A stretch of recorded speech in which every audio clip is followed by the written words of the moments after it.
This Honda Pilot is about to be traded in, but there are LED bulbs that aren't going to be valued by the dealer very much, so we're going to take them out today. First, remove the housing that the bulbs are in. Next, rotate the plugs counterclockwise to access the bulb behind them. You can touch LEDs with your bare hands without any concern, but wear clean gloves if you are installing a glass bulb. In order for some LEDs to work on some cars, a resistor needs to be added to normalize the blinking rate.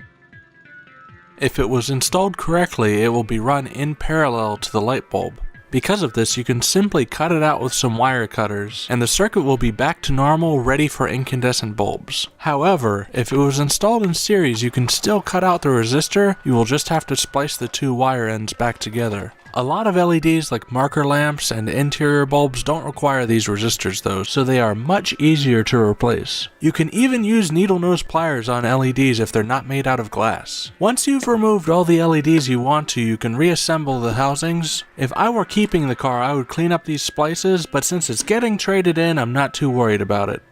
There you have it, you're all done. I'll be installing these on a brand new car in a future video, so stay tuned for that. But until then, thanks for watching.